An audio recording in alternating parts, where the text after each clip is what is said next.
I just maxed my Ironman, but what happens after that? If you're watching this and have an Ironman around 1200 total level, our accounts are not that far off. I may have a red cape on my back, but the rest of my gear, we're the exact same. I'm still rocking that Mystics with Ivan's Blast, or the Magic Sherpa with Rune Arrows that I got from LMS.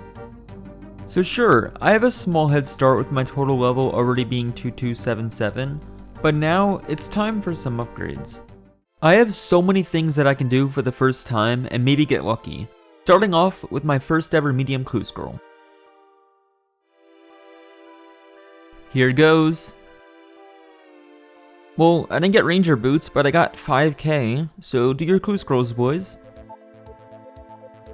I needed some dragon stones, so I grabbed my crystal keys that I got from Slayer that I never opened.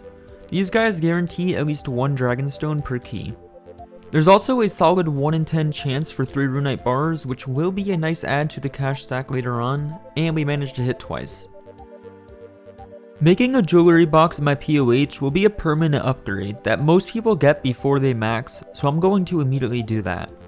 Since I'm already 99 crafting, I can make my own skill necklaces, combat bracelets, ring of welts, and glories, all of which are used to craft the highest tier jewelry box. Here we go. The POH is coming together, and now I have infinite teleports to any of these locations, since my max cape can also teleport me to my POH infinitely as well. Now I'm going to take a visit to the gauntlet. This single PVM grind is how a lot of mid-game irons get their seemingly endless cash stack from. The item that most people go after is the enhanced weapon seed, which is a 1 in 400 drop rate.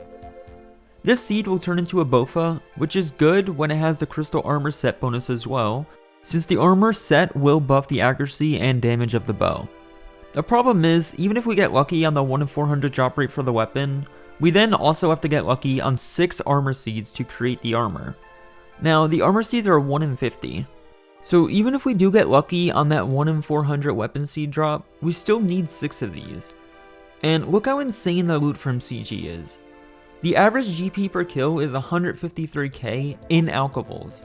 That means that if we kill 400 for the average drop rate, and get all the drops we need so that we can leave, we'll have an extra 61 mil cash stack.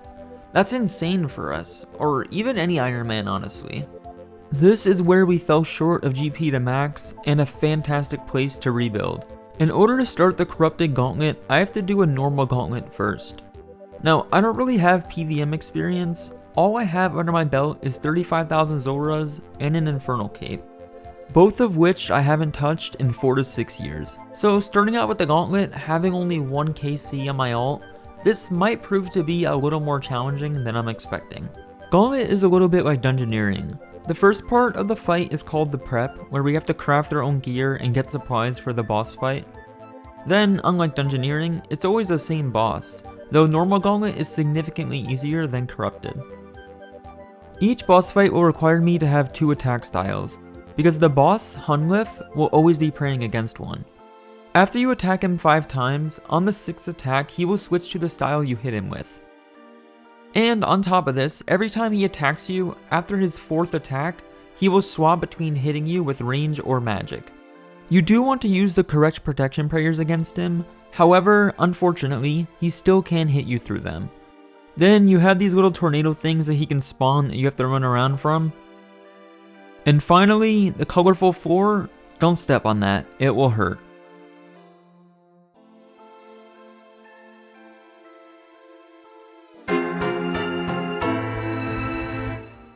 And that, my friends, was our first fight. Okay, boss attempt number 2 for the normal gauntlet. I did some math and I'm pretty sure if I click better this kill, I should be fine.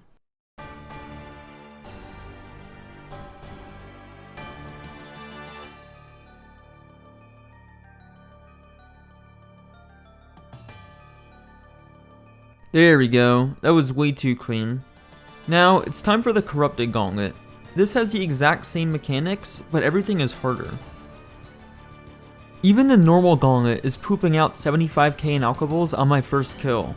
I should be rich in no time. In the corrupted gauntlet, I only have 7.5 minutes to prep instead of 10. So ideally, I want to get better at prepping. There are two popular ways to prep in Corrupted Gauntlet: Tier 1 armor prep and Tier 2 armor prep. There is also Tier 3 armor, although that's way less popular to do consistently. Essentially though, remember how I said that even if you are praying correctly, you can still take damage? Well, the higher tier armor will lower that amount of damage taken, and also should you make any mistakes, you will of course take less damage. So what's the deal with the prep? Tier 1 armor prep is the easiest. Each skilling node has 3 pieces in it, which is conveniently the same amount of pieces needed for full tier 1 armor. However, when we look at tier 2 armor, it requires 7 of each supply. This can be really annoying because 2 full nodes will get us 6, and then we need to find 1 more node of each for 1 last piece. So for the sake of annoyance, I'm going to start out with tier 1 armor since I cannot be bothered doing tier 2. It sounds less fun, and it is less overall kills per hour. No matter what tier your armor is, the weapons always are supposed to be tier 3. You upgrade your weapons to tier 3 by killing the demi-bosses around the dungeon, such as this dragon. The last piece of armor that I didn't have enough shards for originally, and then 2 fully upgraded tier 3 weapons, a staff and a bow. I'm now ready for the boss fight, but having 2.5 more minutes, I decided to get some more fish just in case. Okay, here goes the first Corrupted Gauntlet attempt.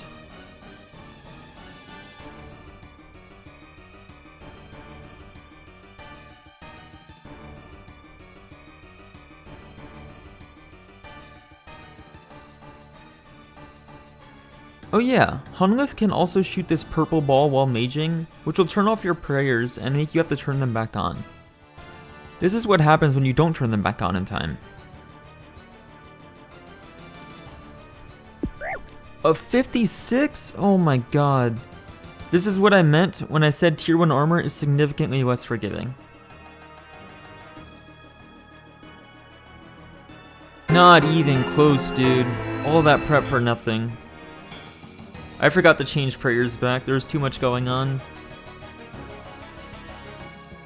Corrupted Gauntlet boss, attempt number 2. Good luck.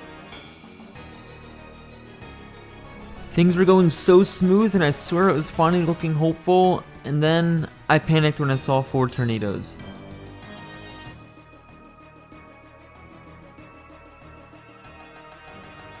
If you stand under the boss, he will stomp on you and it will kill you. Okay, 3rd time is a charm. I'm pretty sure that's how it works.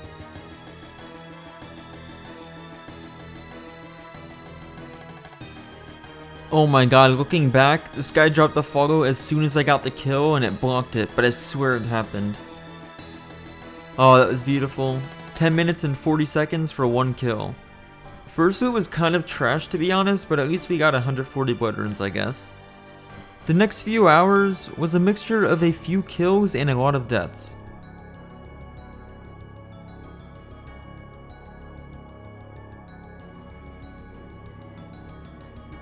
$75k in Oxidate kill, not bad. Over the course of 4 hours, I only had 10 kills. Dying wasn't necessarily the worst thing though. I was learning CG. Every time I died, I learned something new, and I would not make that mistake again. Well, hopefully. But the point was, I knew I'd get better. My 5th kill, I managed to kill Hunlith without taking damage off prayer. Now, even though doing CG only was efficient for me for GP since I still need the Bofa, it was hard for me not to do other things. I finally had the entire game unlocked. I could do anything. So, during some downtime, I did some Motherlode Mine for unlocks. Here I am getting the top floor.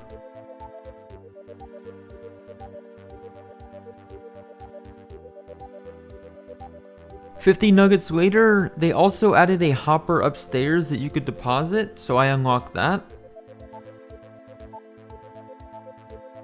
Okay, that's pretty nice. I did some fishing trawler and I was going to complain about being dry, but on my 20th game or so, I did manage to finally get my first outfit piece, the angler boots. 2 games later, the second outfit piece, the angler's top.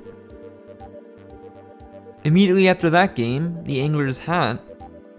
Each separate piece is 1 in 12 by the way, so I'd say this is going pretty well so far. Only 3 games later, and the anger outfit is complete. After that, I found myself at Guardians of the Rift, and you're probably confused now. Like, GCW, what are you actually doing? I want the Ring of the Elements from Goddard, but why? Is my goal to clog? Not necessarily. Think about the anger outfit for a second. Let's say theoretically I woke up tomorrow and decided I wanted 200 mil fishing. I'd want to go to the pond and 3 tick for 2,000 hours, not spend 3 hours getting an anger outfit first. I need to be ready for these things. Since it's my first maxed Ironman, there's so many small unlocks. What if I decided tomorrow that I want to make 200,000 planks for construction? The best way to do that is to use a Ring of the Elements from Goddard. So I need that now, even if I'm not going to use it anytime soon. The Ring of Elements is bought with Abyssal Pearls, which are an untradeable currency from Guardians of the Rift. I ended up joining small teams for a few hours. This shouldn't be more than a day's grind. I forgot how good XP per hour Goddard actually is. We're getting 76k an hour rune crafting with small teams over 5 hours. I'll take it. Shockingly, I still haven't received the lantern from Goddard yet. However, with that being said, the Ring of the Elements is completed, so we shouldn't have to come back here for a while. It's been a couple days since I've maxed at this point, and I've been doing a couple gauntlet and corrupted gauntlet kills since, and I've been getting better. Going for some combat achievements has really helped me out here. Right now I'm doing one where I'm not allowed to make more than 1 attuned weapon. I have a tier 3 staff and a tier 1 bow and halberd. Knowing Hunlift changes prayers every 6 attacks, I manually count to 5 and then on the 6th I'll switch to the halberd or bow, depending on what he is praying. This method is commonly known as 5 to 1, where you attack 5 times with a good weapon and then once with a bad weapon. It's a pretty simple CA, but doing these simple CAs are genuinely helping me understand the fight more for more consistent kills. There are so many Slayer unlocks that I skipped to 99. I still need a Trident, so Cave Krakens are unblocked. I still need an Occult, so Smoke Devils are unblocked. I don't plan on doing Sire anytime soon, and given that Abbey Demons are such high weighting, I'm going to temporarily block them. I kind of lost the clip, however, I did get assigned a Black Demon task, so it's time for some Demonic Gorillas. These are locked behind Monkey Madness 2, however, it's every Ironman's early PVM grind. They drop Zenites at a 1 in 300 rate, which can be used to make some endgame jewelry for all 3 combat styles. Ideally, I want 4 Zenites to get all of the upgrades from here. Just because my max cape speedrun ended, it doesn't mean we have to start playing alone. We can still be efficient. Remember, I'm an Ironman, I can't treat other players. However, in an MMO RPG like old school RuneScape, I can still at the very least utilize other players. If somebody in full tank gear does not attack the gorilla, however the gorilla attacks them, the Ironman can still get kill credit. So I have to just have my ult stand near a gorilla, and then I can kill them fully on my Ironman and not have to worry about wasting supplies. The gorillas do have some mechanics to them. In terms of killing, they have protection prayers and will change after 50 damage is dealt. So naturally, I need 2 styles of my Ironman, which is why I have a magic short bow plus my melee weapon for DPS. I forgot to extend my task, but in my 163 Black Demons, we made 695k in alcohols. Also, I banked a few times on the iron because I kept changing my mind on how I want to kill them, but I did conclude that I'm happy only bringing a 2-way switch, which is my weapon plus defender. Just camping D'hide and prioritizing losing 0 ticks while switching weapons and gear seems more important. That is 1 task in and 1 task dry. Super random, but after doing that task for a few hours, I just remembered that the rogue outfit existed, so I'm quickly doing that grind. This outfit is the Thieving outfit, and it gives double loot while pickpocketing. I'm not even sure if I'll ever use this, but you never know, and it's a quick grind, so why not? When exiting the Rogue's Den minigame, it auto-restores your prayer to 99. However, the run energy does not go to 100.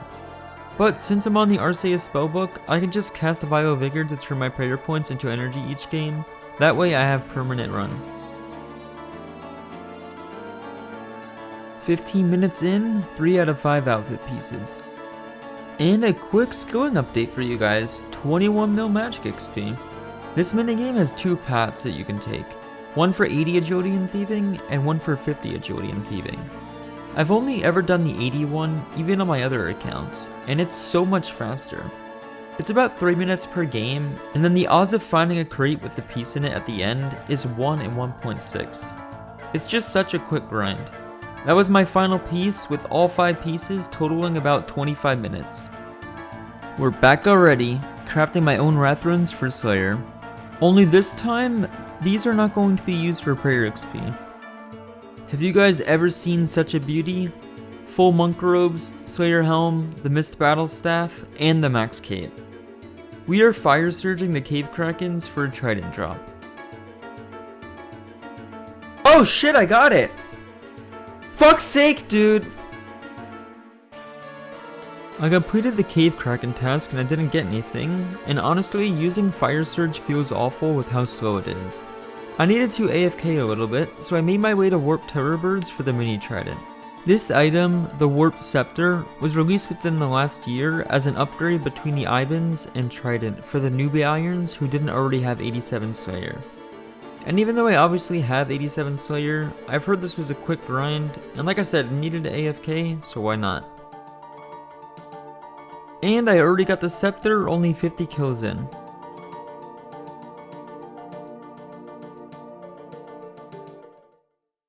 The most dreaded pre-max grind, Giant's Foundry. I was able to do everything I could to avoid this content at all costs pre-max, but now it's time to finally learn it.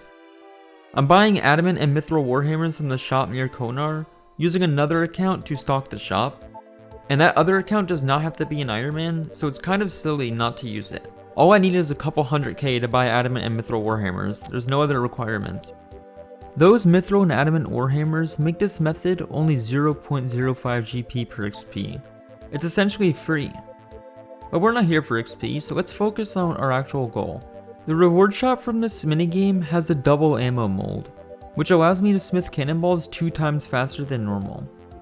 I have a smoke double task right now that I want a cannon, and it makes sense for me to get this first, that way I can just cannon my way through the task.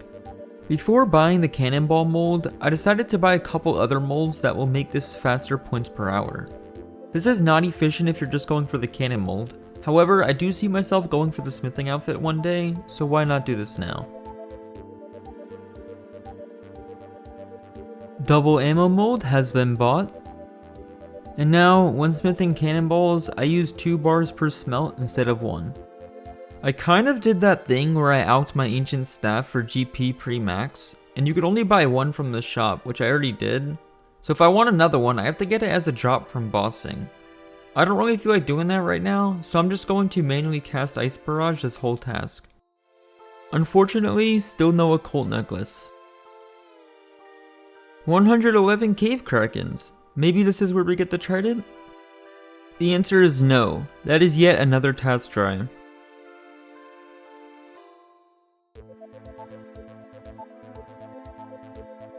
Unblocking hellhounds just in case I'm in the mood for Serb.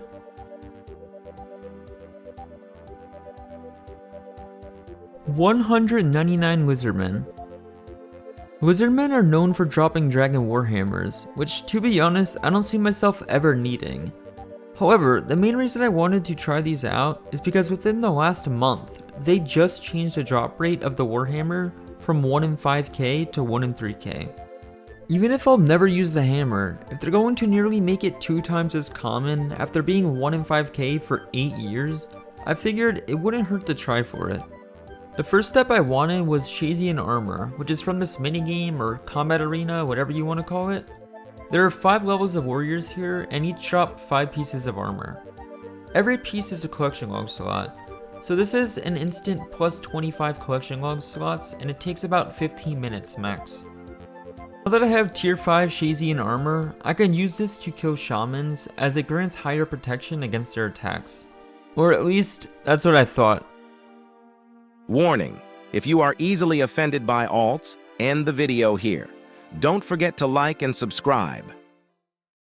Welcome to How to Kill Shamans in 2024. I'm not sure how long this method has been around. I've heard it's been around for 5 or 6 years, but I barely even knew what shamans were before this video, so it beats me. Anyway, the important stuff. This area has 3 Lizardman shamans. It's possible to use 2 accounts to trap 2 of them that I can attack from this tile, and then the 3rd shaman just stays stuck back there, never being touched. But how does it work? As I said, there's 3 shamans. One of the accounts will trap the 3rd shaman that nobody will attack, and then once that's set up, it can kill this shaman. Once it is dead, an item must be dropped on this tile here so that we can red click it. Finally, all we have to do is click the item and open a POH interface in the same tick. When the shaman spawns again, it will be permanently stuck on this account, and as long as my Ironman stays back at the other tile, the shaman will not be able to attack me. Same setup goes for the other shaman. I will put a link to the video that I used to set this up that will go a little more in depth if any of you want to copy it. I went to the bank to get rid of my Shazian armor because, well, I didn't need it since they didn't attack me, and I also got some slaughter bracelets. Now we just chill until the end of the task. Oh, I got a dragon warhammer. Well, that didn't last long. And just like that, shamans are permanently disabled. Instantly got cave krakens after that. Maybe we can finally get our trident? I already missed doing kraken. Yo! Let's fucking go! The very last kill of that task. That is insanely lucky. I've still been slowly sending more corrupted gauntlet kills over the last week, and I'm now at the point where I'm dying once every 1 to 2 hours at worst. I'm very happy with my progress. That was my 100th CG kill, and yeah, still not a single unique. If you like old school RuneScape content, you probably heard of Deadman Mode All-Stars, a seasonal game mode for 30 content creators to compete in a Deadman. Because it's Deadman, it's obviously focused on PvP. Because I am in this and having almost 0 PvP experience prior, I have spent a lot of my time in the last week practicing an LMS in the PvP arena. So over the next couple weeks, you guys can expect some Deadman and PvP JCW content. Then as soon as that's over, we'll return right back to our goals of hopefully daily CGs and whatever else comes at us. A lot of this Deadman should be streamed on kick.com/JCWRS, so if you're interested in popping in throughout the week, feel free to drop a follow. Other than that, I hope you guys enjoyed today's video. Feel free to drop a like and subscribe if you did, and I will catch you all next time. Peace out.